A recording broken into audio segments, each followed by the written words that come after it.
Je suis parti sans laisser de traces après que ma femme est rentrée ivre et sans sous-vêtements d'une soirée entre filles qui a duré toute la nuit. La vie de Mark et Emily semblait être un tableau de stabilité, le genre de mariage que d'autres pourraient admirer. Pendant des années, ils avaient travaillé sans relâche pour construire leur monde commun, et leur plus grande réussite était une modeste mais belle maison en briques. Elle était le symbole de leur dévouement et de leur partenariat, un endroit où les rires résonnaient dans les couloirs et où les rêves d'avenir étaient murmurés dans les moments calmes avant le sommeil. Leur vie commune n'était pas extravagante, mais elle était confortable, remplie de routines partagées et de petites joies. Mark, toujours le plus pratique, s'occupait des finances du ménage et préférait les soirées tranquilles à la maison. Emily, en revanche, était la plus sociable des deux, avec une personnalité vibrante qui attirait les gens. Elle aimait organiser des dîners, des sorties avec des amis et garder leur calendrier rempli d'événements. C'était une dynamique qui avait toujours fonctionné pour eux. Mark faisait implicitement confiance à l'indépendance d'Emily, admirant son énergie même s'il préférait la simplicité de sa propre routine.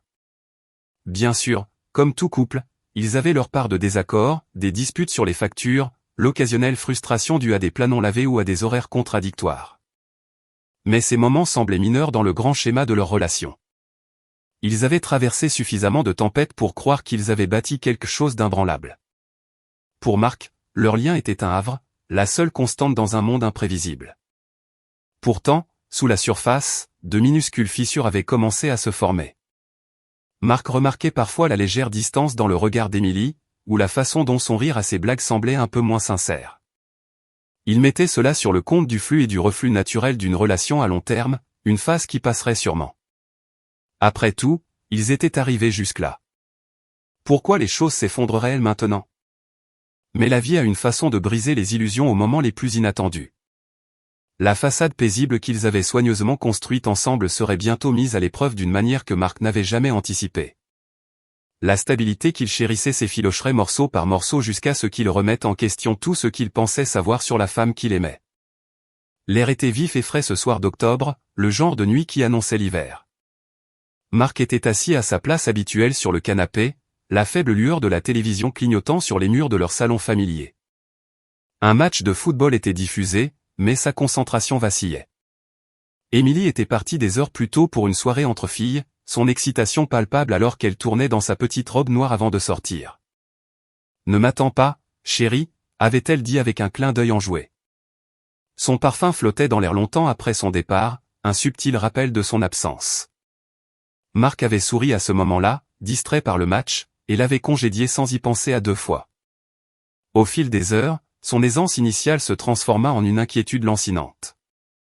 À minuit, Emily n'avait toujours pas envoyé de message, pas même le rapide check-in qu'elle réussissait habituellement lorsqu'elle sortait avec des amis. Il se dit de ne pas trop y penser. Peut-être que la musique était trop forte ou qu'elle était simplement prise par le moment. Mais à mesure que les minutes se transformaient en heures, le silence devint assourdissant. À 2 heures du matin, la porte d'entrée s'ouvrit en grinçant. Mark se leva, son cœur battant à la fois de soulagement et d'appréhension. Emily trébucha en entrant, ses talons pendant d'une main, son sac à main s'accrochant à peine à son épaule. Son maquillage était taché, ses cheveux en désordre et ses joues rougies par les signes indéniables de trop d'alcool. « Salut », bredouilla-t-elle, s'effondrant sur le canapé. Mark s'approcha, sa voix ferme, mais teintée d'inquiétude. « Emily, tu vas bien ?» Elle le congédia d'une main paresseuse, marmonnant quelque chose d'incohérent. Puis il le remarqua, quelque chose qui le figea. Sa robe, maintenant froissée et de travers, révélait qu'elle ne portait pas de sous-vêtements. La réalisation le frappa comme un coup de poing dans l'estomac. Son estomac se tordit, son esprit s'emballa avec des questions auxquelles il ne voulait pas répondre. Il déglutit difficilement, sa voix calme mais fragile. « Où sont tes sous-vêtements ?» Emily le regarda, son regard flou. « Quoi ? Tu n'en portes pas ?» répéta-t-il, les mots lui semblant étrangers. « Où sont-ils » Son expression changea. Un bref instant de confusion avant qu'elle ne glousse. Un rire doux et nerveux qui ne fit qu'accroître sa peur. « J'ai dû les perdre.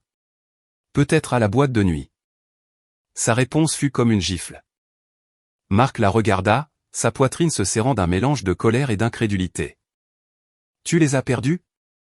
Emily haussa les épaules, son ton désinvolte. Ouais, probablement. En dansant. Ce n'est pas grave. C'est toujours grave. Tu rentres à 2 heures du matin, ivre, échevelé et sans tes sous-vêtements, et tu t'attends à ce que je croie que ce n'est pas grave. Elle soupira dramatiquement, se frottant les tempes comme si c'était lui qui était déraisonnable. Mon Dieu, Marc, arrête d'en faire tout un plat. Je suis sorti, j'ai un peu trop fait la fête, et c'est tout. Mais ce n'était pas tout. Pas pour lui. Son dédain désinvolte de son inquiétude ne fit qu'ajouter du carburant au feu qui brûlait en lui. Il voulait la croire, accepter son explication et mettre ça sur le compte d'une nuit folle. Mais les pièces ne s'emboîtaient pas. La femme en qui il avait eu confiance, la partenaire avec qui il avait bâti une vie, lui semblait maintenant une étrangère. « Émilie, dit-il soudain, sa voix plus douce maintenant, presque suppliante. Dis-moi juste la vérité. » Ses yeux lancèrent des éclairs d'irritation. « Je l'ai déjà fait. Pourquoi ne peux-tu pas laisser tomber ? » Parce qu'il ne pouvait pas. La confiance qui avait été le fondement de leur mariage se fissurait, et chaque mot désinvolte sortant de sa bouche élargissait le fossé. Elle se leva, trébuchant légèrement, et se dirigea vers la chambre. « Je vais me coucher, » marmonna-t-elle, le laissant seul dans le salon, l'esprit un tourbillon d'émotions. C'était une montée d'escalier, marmonna-t-il à lui-même. Marc s'effondra sur le canapé, la tête entre les mains. La chaleur de leur maison était maintenant étouffante, les environs familiers se moquant de lui. Les souvenirs de rire et d'amour se heurtaient violemment à la réalité présente. Il rejouait ses mots, son ton, son apparence échevelée, cherchant des réponses qui ne venaient pas. Les heures s'écoulèrent alors qu'il restait assis là, la télévision toujours allumée en arrière-plan. Les moments forts du match se brouillaient, insignifiants comparés à la tempête qui faisait rage en lui. Il pensa à leurs vœux, aux promesses qu'ils s'étaient faites. Ces mots n'avaient-ils rien signifié pour elle ? La nuit s'étira jusqu'à l'aube, mais le sommeil ne vint jamais. Les doux ronflements d'Émilie depuis la chambre étaient un douloureux rappel de la distance entre eux, un gouffre qui semblait maintenant insurmontable. Pour la première fois dans leur mariage, Marc se sentit absolument seul. Cette nuit marqua le début d'une guerre tacite, une bataille silencieuse entre la suspicion et la confiance. Marc ne savait pas ce qu'il attendait, mais il était certain d'une chose, les choses ne seraient plus jamais les mêmes. La lumière du matin filtrait à travers les rideaux, projetant de longues ombres pâles dans le salon. Marc n'avait pas bougé du canapé. Sa tête lui martelait par manque de sommeil, mais son esprit refusait de s'arrêter de tourner. Les événements de la nuit précédente se rejouaient en boucle. Le gloussement hésitant, le geste de la main désinvolte, son apparence échevelée, et surtout, l'absence de toute explication cohérente. Chaque instinct criait que quelque chose n'allait pas du tout. Mais la partie de lui qui s'accrochait encore à l'espoir voulait une réponse qui ne détruise pas la vie qu'il avait construite avec Émilie. Pourtant, l'espoir n'était pas suffisant. À un moment donné, Émilie s'agita dans la chambre. Marc entendit le froissement de ses pieds et le grincement de la porte de la salle de bain. Il resta figé sur le canapé, incertain s'il voulait même la revoir. Lorsqu'elle émergea finalement, ses mouvements lents et délibérés, elle évita son regard. Son visage était pâle, ses cheveux encore en désordre de la veille. « Bonjour » marmonna-t-elle, se dirigeant directement vers la cuisine sans attendre de réponse. La mâchoire de Marc se serra. Il voulait lui demander à nouveau, insister pour obtenir des réponses, mais il savait que ce serait inutile. Elle le repousserait ou inventerait une excuse à moitié convaincante. Il avait besoin de quelque chose de plus, de quelque chose de concret. Lorsqu'Émilie quitta la maison plus tard ce matin-là, marmonnant quelque chose à propos de course, le cœur de Marc commença à battre la chamade. Au moment où la porte se referma derrière elle, il passa à l'action. Son téléphone était sur le comptoir de la cuisine, négligemment abandonné dans son état de gueule de bois. Il hésita, sa main planant au-dessus. Ils avaient toujours partagé leurs mots de passe et l'accès aux appareils de l'autre. Il n'y avait pas eu de secret entre eux, du moins le pensait-il. Maintenant, cette confiance semblait être un souvenir amer. Prenant une profonde inspiration, il saisit le téléphone et le déverrouilla avec son code. Sa date d'anniversaire. L'écran s'alluma, anodin et sans prétention. Pendant un instant, il se sentit presque coupable, comme un intrus dans son propre mariage. Mais le doute lancinant fit rapidement taire cette hésitation. Il ouvrit d'abord son application de messagerie. La plupart des conversations récentes étaient inoffensives, des échanges avec des collègues, des discussions de groupe avec des amis, et des rappels banals. Mais en faisant défiler plus loin, un nom attira son attention. Jacques. Il ne lui était pas familier. Il n'y avait aucun indice contextuel pour le situer parmi leurs connaissances communes. Son estomac se serra alors qu'il ouvrait le fil de discussion. Les messages commençaient assez innocemment, des plaisanteries, des blagues sur des intérêts partagés, et le genre de flirt léger qui aurait pu passer inaperçu au premier abord. Mais en faisant défiler plus loin, le ton changea. Les textes devinrent indéniablement intimes. Jacques, la nuit dernière était incroyable. Je n'arrête pas de penser à toi. Émilie, tu es une tentatrice. Jacques, tu as laissé quelque chose derrière toi, au fait. Il faudra peut-être que tu viennes le chercher. Émilie, garde-le en sécurité pour moi. Lol. Le souffle de Marc se coupa, sa vision se brouilla, les mots nageant sur l'écran alors que ses mains commençaient à trembler.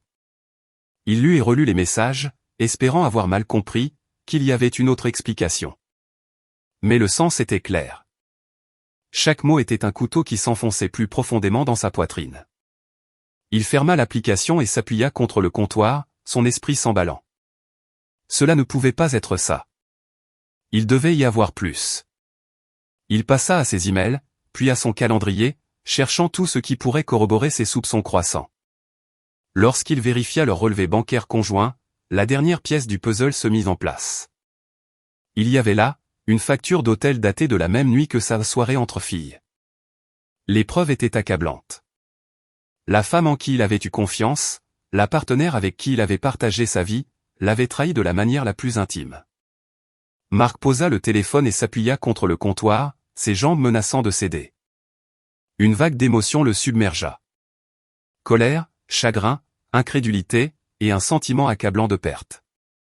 La maison qu'ils avaient construite ensemble lui semblait maintenant une maison d'étranger. Chaque recoin souillé par ses mensonges. Il ferma les yeux et murmura à lui-même, « Je n'ai pas besoin de plus de preuves.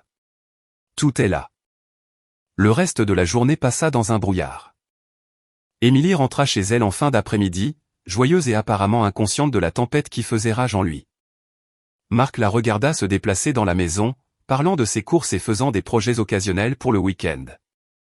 Sa nonchalance était exaspérante, un contraste saisissant avec la tourmente de son cœur. Il ne la confronta pas. Pas encore. L'envie était là, bouillonnant juste sous la surface, mais il la retint. Il avait besoin de temps pour réfléchir, pour planifier. La confrontation ne réparerait rien. Elle n'annulerait pas la trahison ni ne restaurerait la confiance qu'elle avait brisée. Si quelque chose, cela lui donnerait une chance de mentir à nouveau, de déformer la vérité de manière à le confondre davantage. Il ne lui donnerait pas ce pouvoir. Ce soir-là, alors qu'ils étaient assis l'un en face de l'autre à table, le silence était lourd. Émilie parcourait son téléphone, son visage illuminé par la lueur de l'écran. Marc l'étudia, cherchant le moindre signe de culpabilité, la moindre fissure dans sa façade, mais elle semblait parfaitement à l'aise, comme si rien n'avait changé. « Émilie, dit-il soudain, sa voix calme mais délibérée. Elle leva les yeux, surprise. « Oui, tu m'aimes » Ses sourcils se froncèrent, la confusion traversant son visage. « Bien sûr que je t'aime. Pourquoi tu me demandes ça ?»« Aucune raison, » répondit-il avec un sourire contraint, laissant tomber la conversation. Mais à l'intérieur, sa détermination se durcit. La femme assise en face de lui n'était pas l'Émilie qu'il pensait connaître. Et l'amour qu'elle prétendait ressentir pour lui ne signifiait rien s'il n'était pas bâti sur l'honnêteté. Cette nuit-là, pendant qu'Émilie dormait profondément dans leur lit, Marc était assis seul dans le salon. Il regardait les murs, les photos de leur vie ensemble, les preuves d'années passées à construire quelque chose qui lui semblait maintenant un mensonge. Son esprit s'emballait de possibilités, de plans et de questions sur la suite des événements. À l'aube, il avait pris sa décision. Ce mariage était irrécupérable. La trahison était trop profonde, la confiance trop brisée. Il ne pouvait pas la confronter, ne pouvait pas rester et supporter le doute et la douleur constants. Il devait partir. Pas seulement de la maison, mais de la vie qu'ils avaient construite ensemble. C'était le seul moyen de retrouver son sens de soi, de recommencer. Marc ne ressentait plus de colère. Pas le genre ardent et immédiat. Du moins, ce qui persistait était quelque chose de plus froid, de plus aiguisé, une clarté née de la prise de conscience que la femme qu'il avait aimée avait déjà choisi de le quitter de toutes les manières importantes. Et ainsi, il commença à planifier son départ, non pas à la hâte, mais méthodiquement, avec la même précision qu'il avait autrefois utilisée pour construire leur vie ensemble. Seulement cette fois, il construisait une évasion. La décision de partir fut prise dans les heures calmes de la nuit, et au matin, la détermination de Mark était inébranlable. La trahison qu'il avait découverte ne laissait aucune place à la négociation ou à la réconciliation. Il ne pouvait pas confronter Emily, non pas parce qu'il craignait sa réaction, mais parce qu'il savait que ses paroles seraient creuses. Mensonges, excuses et manipulations étaient tout ce qui restait de leur vie commune. Pour Mark, la seule voie à suivre était une voie sans aile. La première étape était l'indépendance financière. Leur compte bancaire commun avait autrefois symbolisé la confiance et l'unité, mais maintenant ce n'était qu'un autre lien qu'il devait briser. Ce lundi-là, sous prétexte d'aller travailler tôt, Mark s'arrêta à la banque. Ses mains tremblèrent légèrement alors qu'il était assis en face du guichetier, demandant d'ouvrir un compte privé. Il transféra une part significative de leurs économies, suffisamment pour assurer son avenir, mais en laissant assez pour éviter tout soupçon immédiat. En sortant de la banque, un étrange mélange de culpabilité et de soulagement le submergea. C'était le premier pas tangible vers la liberté. De retour à la maison, Mark commença à faire ses valises, soigneusement, méthodiquement, et sans attirer l'attention. Il savait qu'Emily remarquerait s'il vidait des tiroirs entiers ou emportait de gros objets d'un coup, alors il agissait pièce par pièce. Un jean un jour, quelques chemises le lendemain. Ses livres préférés, des photos encadrées de ses parents et d'autres objets irremplaçables étaient rangés dans le coffre de sa voiture pendant les moments où Emily était sortie ou distraite. Le plus difficile était de maintenir la façade de normalité. Le comportement d'Emily avait légèrement changé. Elle semblait plus distante, mais elle ne le questionnait pas non plus. Elle supposait probablement que son silence était dû à sa rancœur ou qu'il traitait leur dispute du début de la semaine. Elle ne savait pas que chaque fois qu'elle quittait la maison, il recherchait des propriétés à louer, appelait des sociétés de déménagement et préparait son départ. Dès mercredi, Mark avait trouvé un petit appartement dans une autre région. L'endroit ne ressemblait en rien à la maison qu'ils avaient construite ensemble. Il était simple et impersonnel, mais c'était exactement ce dont il avait besoin, une page blanche, libérée des souvenirs qui hantaient chaque recoin de leur maison. Le bail fut signé sous son nom complet, mais il utilisa une boîte postale pour le courrier, s'assurant qu'Emily ne pourrait pas le retrouver facilement. Les soirées étaient les plus difficiles. Assis en face d'Emily à table, son visage illuminé par la douce lueur de l'écran de son téléphone. Mark ressentait le poids de tout ce qu'il laissait derrière lui. Il y avait eu de l'amour ici autrefois, réel et profond. Mais maintenant, chaque sourire, chaque commentaire anodin semblait être une moquerie de la vie qu'ils avaient jadis partagée. « Tu vas bien ?» demanda Emily un soir, son ton désinvolte, mais teinté d'une légère inquiétude. Mark força un sourire contraint. « Oui, j'ai juste beaucoup de choses en tête. » Elle haussa les épaules et retourna à son téléphone, inconsciente de la tempête qui grondait en lui. Vendredi, Mark était prêt. Ses affaires étaient emballées, ses finances sécurisées et son nouvel appartement l'attendaient. Il ne restait plus que l'ultime au revoir. Il était assis à la table de la cuisine tard ce soir-là, la maison étrangement silencieuse, et écrivit la lettre. Les mots venaient lentement, chacun semblant plus lourd que le précédent. « Emily, je sais. Je ne peux plus faire ça. N'essaie pas de me retrouver. » Il posa une note sur le comptoir et la lestait de sa tasse à café préférée. C'était étrangement poétique, laisser une partie de son monde familier intact tout en démantelant le reste. Il n'écrivit pas plus, non pas par manque de choses à dire, mais parce qu'aucun mot ne pouvait encapsuler la profondeur de son chagrin ou la finalité de sa décision. Cette nuit-là, Mark ne dormit presque pas. À 4 heures du matin, il se glissa hors du lit, faisant attention à ne pas la réveiller. La maison était sombre et immobile alors qu'il se dirigeait vers la porte d'entrée, ses sacs déjà rangés dans la voiture. Il s'arrêta un instant, contemplant la maison qu'ils avaient construite ensemble une dernière fois. Les souvenirs, les rires, les disputes, les rêves défilèrent devant ses yeux, mais ils semblaient lointains maintenant, comme les échos d'une vie qui ne lui appartenait plus. L'air frais du matin frappa son visage alors qu'il sortait, l'horizon commençant à peine à s'éclaircir avec les premiers signes de l'aube. Il démarra la voiture et partit sans se retourner. Alors que la maison disparaissait dans le rétroviseur, Marc ressentit un étrange mélange de tristesse et de libération. La douleur de la trahison brûlait encore en lui. Mais pour la première fois depuis des semaines, il y avait aussi une lueur d'espoir, une chance de recommencer, sans le fardeau des mensonges qui avaient entaché son mariage. Au moment où Émilie se réveilla plus tard ce matin-là, l'homme qu'elle pensait connaître était parti, et sa vie ne serait plus jamais la même. Marc était dans l'embrasure de la chambre qu'il avait partagée avec Émilie pendant des années, la regardant dormir une dernière fois. Son visage, détendu dans le sommeil, était un rappel obsédant de la femme qu'il avait autrefois aimée et en qui il avait eu confiance sans question. Mais maintenant, ce visage ne lui rappelait que la trahison, les mensonges et le vide creux où leur connexion se trouvait autrefois. Il se détourna, refusant de laisser sa vue affaiblir sa détermination. Le léger grincement des planchers sous ses pieds résonna de manière assourdissante dans le silence. Il se figea, retenant son souffle, mais Émilie ne bougea pas. Une vague de soulagement le submergea. Il ne pouvait pas supporter l'idée d'une confrontation. Pas maintenant. Pas alors qu'il était si près de tout laisser derrière lui. La maison semblait différente dans l'obscurité matinale. Sa chaleur habituelle était remplacée par un vide suffocant. Les murs, autrefois ornés de souvenirs partagés, semblaient maintenant se refermer sur lui. Chaque photo et chaque meuble un cruel rappel de ce qui avait été perdu. Marc se déplaça lentement dans la maison, méthodiquement, comme s'il disait adieu à chaque pièce. Ses pas résonnaient faiblement, le seul bruit brisant le silence oppressant. Dans la cuisine, sa lettre était posée sur le comptoir, lestée de la tasse à café préférée d'Émilie. Sa vue lui donna un pincement de regret, mais il se rappela que c'était la seule voie. Il n'y avait pas de mots qui puissent vraiment expliquer la profondeur de sa douleur ou la finalité de sa décision. La lettre n'était pas une conclusion. C'était simplement un constat. Il ne pouvait plus rester. Alors qu'il prenait son dernier sac et se dirigeait vers la porte, une vague d'émotions le submergea, tristesse, colère, regret, et quelque chose d'inattendu, du soulagement.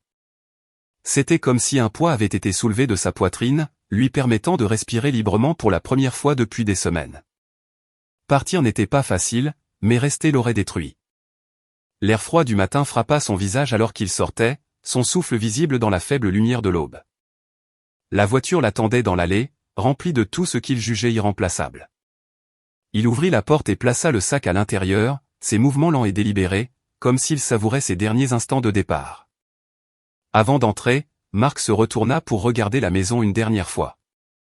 La silhouette familière de l'endroit qu'il avait appelé chez lui se tenait calme et discrète, baignée dans la douce lueur d'un lampadaire voisin. Il pensa au rire qui avait autrefois rempli ses pièces, aux rêves qu'ils avaient construits ensemble, et à la vie qu'il avait imaginée éternelle. Mais ces souvenirs lui semblaient lointains maintenant, comme s'ils appartenaient à quelqu'un d'autre. Il ferma les yeux, prit une profonde inspiration et se murmura, « Il est temps ». Se glissant sur le siège du conducteur, il démarra le moteur. Le ronronnement de la voiture contrastait fortement avec le calme du matin. Pendant un instant, il hésita, ses mains serrant fermement le volant. La tentation de rester, d'essayer une dernière fois de sauver ce qui restait, traversa brièvement son esprit, mais il se rappela alors les messages, le reçu d'hôtel, et la façon dont Émilie l'avait regardé avec une indifférence si désinvolte lorsqu'il avait demandé la vérité. Cette pensée solidifia sa détermination. Alors que la voiture quittait l'allée, Marc refusa de regarder en arrière. La maison, les souvenirs et la douleur s'estompèrent en arrière-plan alors qu'il roulait vers l'horizon où la première lumière de l'aube commençait à peindre le ciel de douces teintes d'orange et de rose. La route s'étendait devant lui, un chemin vers la liberté, vers une vie où il pourrait se reconstruire sans l'ombre de la trahison planant sur lui. À ce moment-là, alors que la maison disparaissait de son rétroviseur, Marc ressentit un étrange sentiment de paix. La tristesse était toujours là, persistante comme une vieille blessure. Mais elle était accompagnée de quelque chose de nouveau, l'espoir. Pour la première fois depuis ce qui lui semblait une éternité, il était libre d'aller de l'avant. Libéré des mensonges qui l'avaient accablé. Le passé était derrière lui maintenant. Tout ce qui importait était la route à venir. La lumière du matin filtrait à travers les rideaux de la chambre, tirant Émilie de son sommeil. Elle s'étira paresseusement, la tête encore lourde de la nuit précédente. Étendant sa main sur le lit, elle s'attendait à sentir la chaleur de Marc, mais sa main ne rencontra que les draps frais et vides. Fronçant les sourcils, Elle s'assit, se frottant les tempes. Marc, appelait-elle d'une voix pâteuse, sa voix résonnant dans la maison silencieuse. Aucune réponse ne vint. Encore à moitié endormie, Émilie sortit du lit en traînant les pieds et se dirigea vers la cuisine. La maison était inhabituellement silencieuse, un silence étrange qui la troublait. Ce n'est qu'en entrant dans la cuisine qu'elle remarqua que quelque chose n'allait pas. Sa tasse à café préférée était posée sur le comptoir, maintenant une seule feuille de papier. Fronçant les sourcils, elle prit la note et commença à lire. « Émilie, je sais. Je ne peux plus faire ça. N'essaie pas de me retrouver. » Son estomac se serra.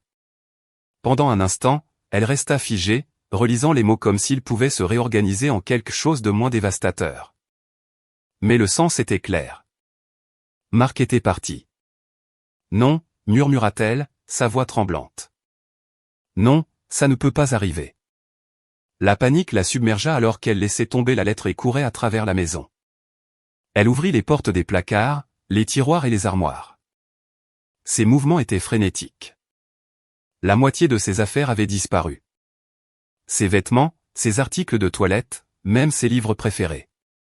La réalisation la frappa comme un raz-de-marée. Il n'était pas juste parti pour la journée. Il était parti pour de bon. Elle s'effondra sur le canapé du salon, serrant son téléphone de ses mains tremblantes. Composant son numéro, elle pressa le téléphone contre son oreille, son souffle haletant à chaque sonnerie. L'appel tomba directement sur la messagerie vocale. « Marc, s'il te plaît, rappelle-moi, dit-elle, sa voix se brisant. Il faut qu'on parle. Juste, s'il te plaît. » Ces messages textes suivirent l'un après l'autre, devenant de plus en plus désespérés à chaque réponse manquée. « Où es-tu ? Qu'est-ce qui se passe, Marc ? Ce n'est pas drôle. S'il te plaît, rentre à la maison. » Mais le silence était assourdissant. La prise de conscience qu'il ne reviendrait pas s'installa lourdement dans sa poitrine. Sa panique se transforma en colère, une émotion vive et brûlante qui monta à la surface. Comment a-t-il pu faire ça, marmonna-t-elle à elle-même, faisant les 100 pas dans le salon. Quel genre de personne part sans un mot ? Mais au fond, elle connaissait la réponse. Au fil des heures, sa colère commença à s'estomper, remplacée par un désespoir grandissant.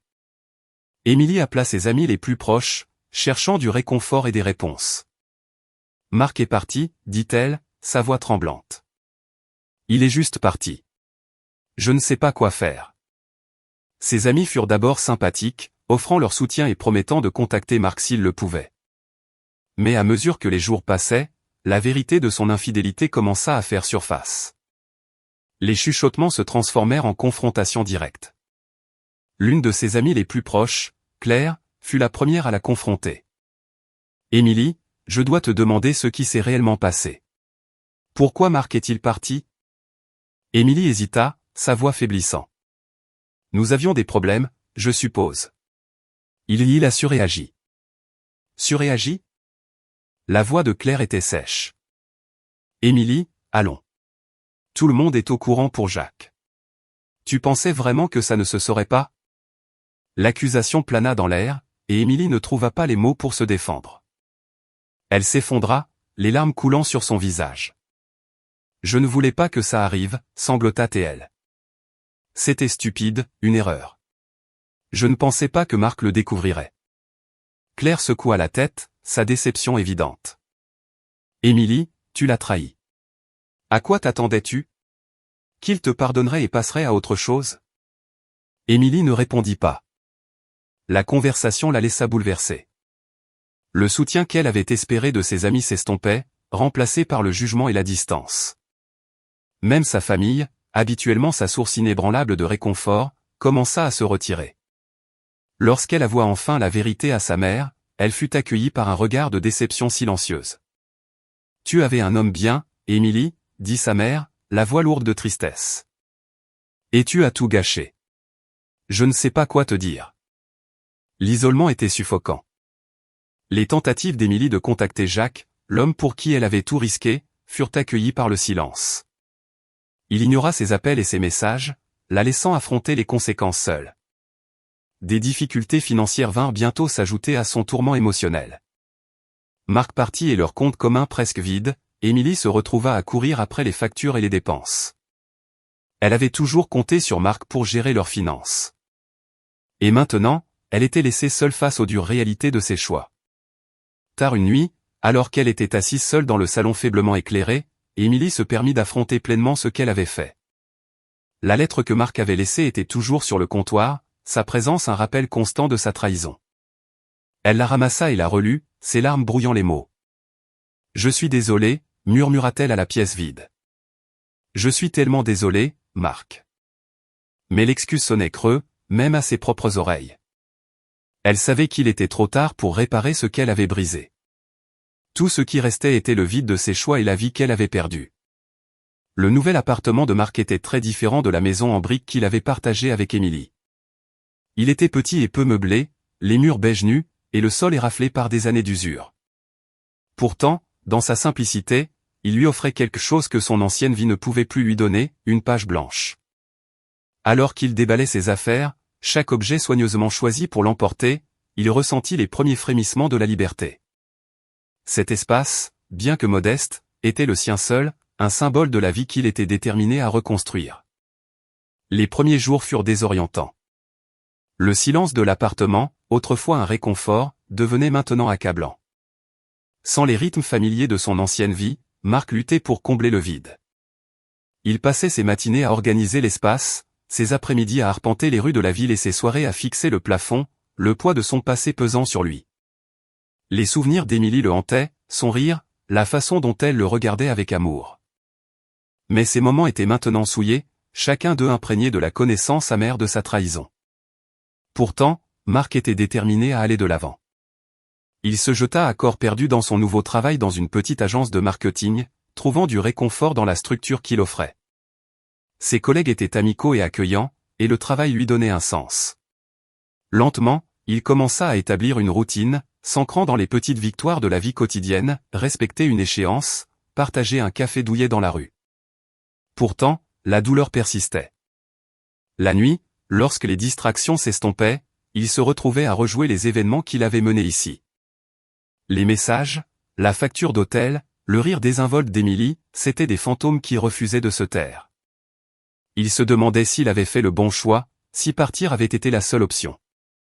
Mais chaque fois que le doute s'insinuait, il se rappelait la vie qu'il méritait, une vie libérée des mensonges et de la trahison. Après quelques mois, Marc commença à s'aventurer dans le monde des rencontres. Au début, il s'agissait plus de se prouver qu'il pouvait passer à autre chose que d'une véritable recherche de connexion. Il rencontrait des gens dans des cafés et via des applications, partageant des conversations polies autour d'un dîner ou d'un verre. La plupart de ces rendez-vous étaient éphémères, le laissant avec un mélange de malaise et d'espoir. Mais il lui rappelait que toutes les relations n'étaient pas vouées à l'échec, qu'il y avait des gens qui valorisaient l'honnêteté et la loyauté. Un soir, en parcourant les réseaux sociaux, Marc tomba sur une publication d'un ami commun. C'était une photo d'Émilie lors d'une fête. Son sourire était forcé et ses yeux ombragés de fatigue. La légende disait, les moments difficiles forgent des gens forts. Marc fixa l'image un long moment, un enchevêtrement d'émotions le submergeant. Elle semblait plus mince, son énergie vibrante remplacée par quelque chose de soumis et de creux. Il parcourut son profil, remarquant le changement. Les publications autrefois fréquentes de sorties, de selfies et de joyeuses nouvelles avaient diminué jusqu'à un quasi-silence. Des amis communs commentaient vaguement, leurs mots faisant allusion à des difficultés qu'elle leur avait confiées, mais qu'elle n'avait pas partagées publiquement. Il était clair qu'elle luttait à la fois émotionnellement et socialement. Marc ferma l'application, ses émotions en conflit. Une partie de lui se sentait justifiée. Elle faisait face aux conséquences de ses actes, quelque chose qu'elle avait évité si longtemps.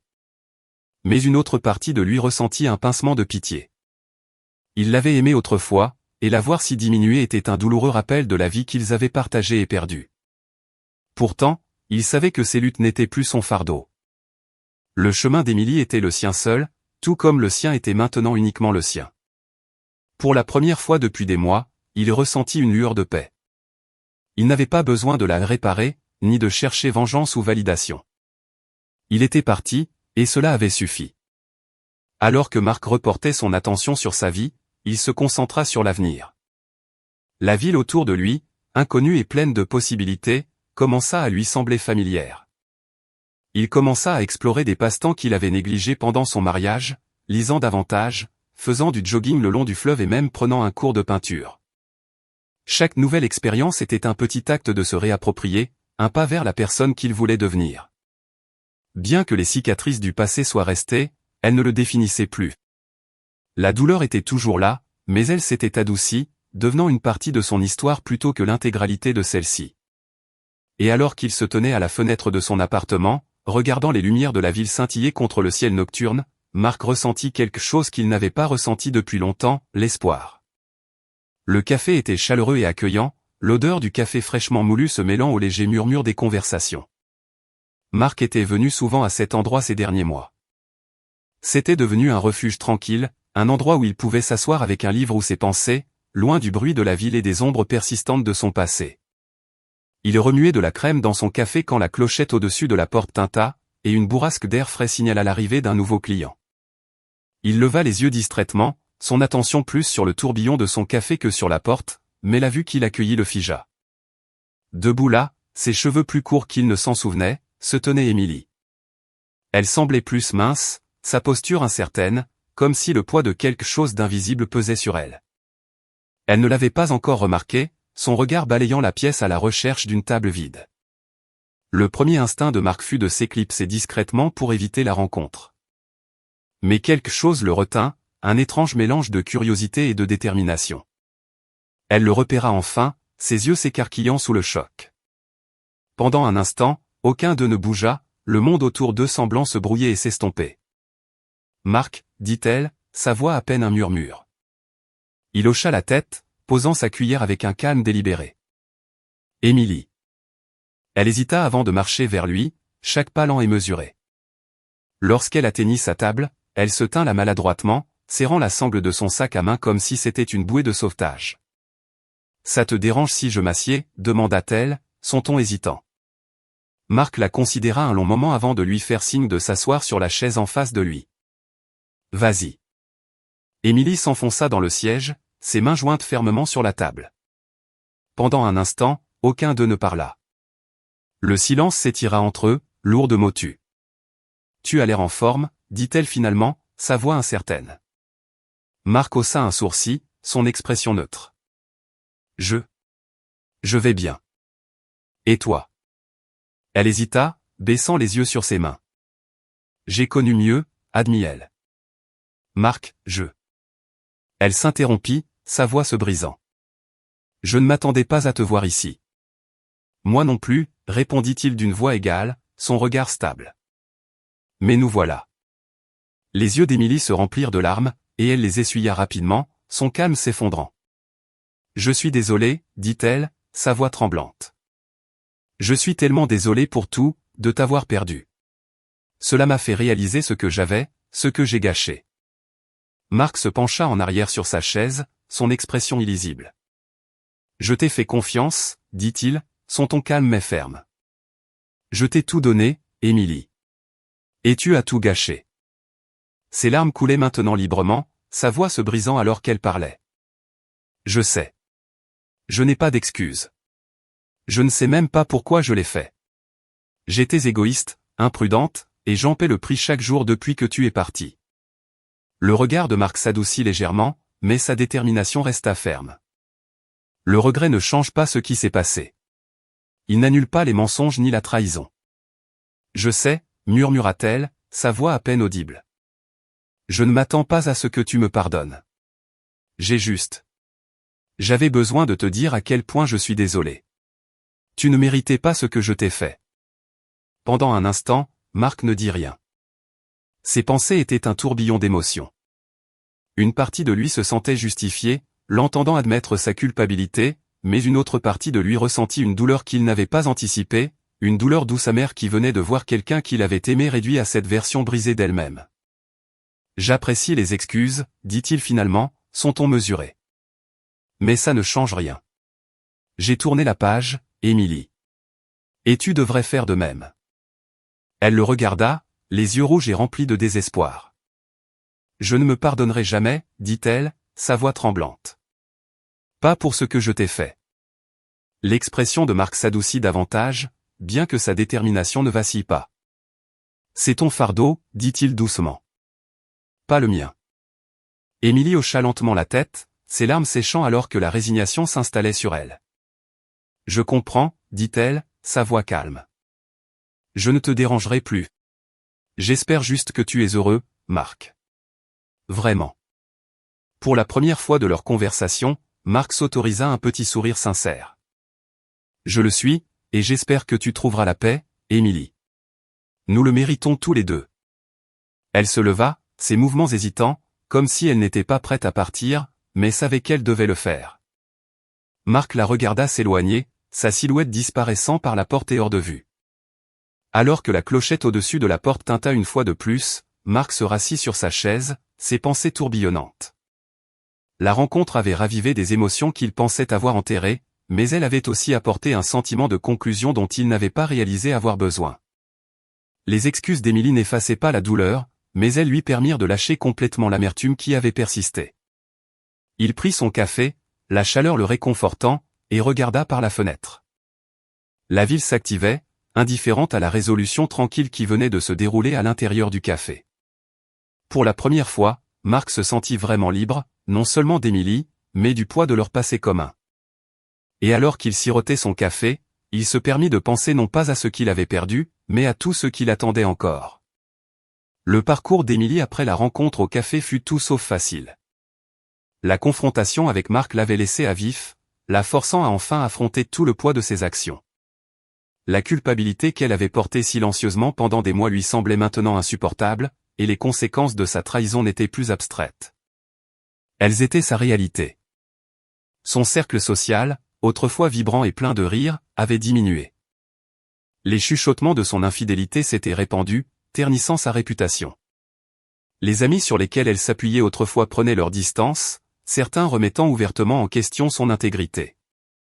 Claire, sa plus proche confidente, avait été particulièrement franche. Tu dois assumer ce que tu as fait, Émilie. Faire semblant que ça ne s'est pas produit ne réglera rien. Même sa famille, qui l'avait toujours soutenue, devint plus froide. La déception de sa mère persistait dans chaque conversation, un rappel subtil mais douloureux de la chute d'Émilie. Tu avais une chance d'avoir une belle vie, lui dit sa mère un soir au téléphone. Et tu as tout gâché. Tu ne peux pas continuer à fuir ça. Pendant un certain temps, Émilie sombra plus profondément dans le désespoir, le poids de son isolement pesant sur elle. Mais lentement, elle commença à réaliser que personne ne viendrait la sauver. Ni sa famille, ni ses amis, et certainement pas Marc. Si elle voulait reconstruire sa vie, cela devrait commencer par elle. Prendre ses responsabilités fut la première et la plus difficile étape. Émilie commença à contacter ceux qu'elle avait blessés, non pas pour chercher le pardon, mais pour reconnaître ses erreurs. Certains acceptèrent ses excuses avec une gentillesse lasse, tandis que d'autres restèrent distants, leur confiance trop brisée pour être réparée. Ce fut une expérience humiliante, qui la força à se voir non pas comme une victime des circonstances, mais comme l'architecte de sa propre douleur. Professionnellement, elle se jeta à corps perdu dans son travail, déterminée à se prouver plus qu'à quiconque qu'elle pouvait redevenir fiable. L'effort commença à porter ses fruits, bien que lentement. Elle reconstruisit sa réputation dans son domaine, assumant des responsabilités supplémentaires et faisant preuve d'un niveau de dévouement qui la surprit elle-même. Bien que sa vie personnelle reste fragmentée, les petites victoires au travail lui donnèrent un sens et une lueur d'espoir. Pendant ce temps, la vie de Marc avançait avec une tranquillité silencieuse. La rencontre au café lui avait apporté la conclusion qu'il n'avait pas réalisé chercher. Entendre les excuses d'Émilie, bien que douloureuses, lui permit de lâcher complètement l'amertume qui avait persisté. Ce n'était pas un pardon exactement, mais c'était suffisant pour qu'il se sente libéré des ombres de leur passé commun. Sa nouvelle vie, bien que simple, était épanouissante d'une manière qu'il n'avait pas anticipée. Il continua à progresser dans son travail, bâtissant des relations solides avec des collègues qui admiraient sa discrète détermination. En dehors du travail, il trouvait de la joie dans les petites choses, une course matinale au bord du fleuve, un livre qu'il ne pouvait pas lâcher, ou un week-end passé à explorer les recoins cachés de la ville. Ces petits moments ressemblaient à des pièces d'un puzzle, s'assemblant lentement, formant l'image d'une vie dont il était fier. Occasionnellement, des pensées d'Émilie refaisaient surface. Des souvenirs éphémères de leurs jours heureux ou de brefs élans de tristesse pour ce qui avait été perdu. Mais ces moments ne le consumaient plus. Au lieu de cela, il servait de rappel du chemin parcouru, de la résilience qu'il avait découverte en lui-même. Au fur et à mesure que les mois se transformèrent en une année, Marc commença à ouvrir à nouveau son cœur. Les rendez-vous devinrent moins une distraction et plus une véritable connexion. Il rencontra quelqu'un, une femme gentille et attentionnée dont la présence lui sembla un doux baume pour son âme encore en convalescence. Ce n'était pas encore l'amour, mais c'était un début. Et pour la première fois depuis longtemps, Marc se sentit optimiste quant à ce que l'avenir pourrait lui réserver. Le chemin d'Émilie resta solitaire pour la plupart, mais elle trouva un sentiment de paix dans sa solitude. Elle avait appris à prendre la responsabilité de ses actes, et bien que les cicatrices de ses erreurs resteraient toujours, elle ne la définissait plus. Lentement, elle commença à reconstruire sa vie, non pas comme la personne qu'elle était autrefois, mais comme quelqu'un de plus fort, quelqu'un qui avait fait face à ses échecs et choisi d'aller de l'avant. Pour Marc et Émilie, les conséquences de leur relation furent un voyage de croissance, de douleur et de guérison éventuelle. Ils s'étaient aimés et blessés mutuellement d'une manière qui laissa des marques durables. Mais ces marques devinrent une partie de leurs histoires, non pas leur fin, mais des chapitres dans des vies qui continuaient à se dérouler. Et en cela, ils trouvèrent tous deux une sorte de paix. Marc était assis sur le balcon de son petit appartement, les lumières de la ville scintillant au loin comme des étoiles éparses. Une douce brise fit bruisser les pages du livre sur ses genoux, mais son esprit n'était pas aux mots. Il se pencha en arrière, laissant l'air frais le caresser, et ferma les yeux. Pour la première fois depuis ce qui lui semblait des années, sa poitrine ne semblait pas lourde. L'amertume avait disparu, remplacée par quelque chose de plus calme, l'indifférence. Il ne rejouait plus les moments de trahison ou les disputes qui avaient marqué la fin de son mariage. Les arêtes vives de la colère et de la douleur s'étaient émoussées avec le temps, ne laissant qu'une faible douleur, comme l'écho d'une mélodie lointaine et fanée. Il pensait occasionnellement à Émilie, mais ses pensées ne portaient plus le poids qu'elles avaient autrefois. Elle faisait partie de son histoire, oui, mais pas la partie qui le définissait. Sa vie était maintenant simple mais épanouissante. Chaque jour apportait de petites victoires, des progrès au travail, des rires partagés avec de nouveaux amis, et un sentiment croissant de connexion avec le monde qui l'entourait. L'avenir ne lui semblait plus un vide à craindre, mais une toile attendant d'être peinte. Alors que Marc contemplait la ville, il réfléchit au voyage qu'il avait mené ici. La trahison l'avait brisé, mais elle l'avait aussi forcé à grandir, à affronter les parties de lui-même qu'il avait négligées. La perte lui avait appris la résilience, et la responsabilité lui avait donné de la force. Ce chapitre de sa vie était maintenant clos, les pages écrites et reliées. Et alors qu'il posait son livre et regardait l'horizon, Marc ne ressentit qu'une seule chose, l'espoir. Le passé était derrière lui et l'avenir, le sien seul, s'étendait à l'infini.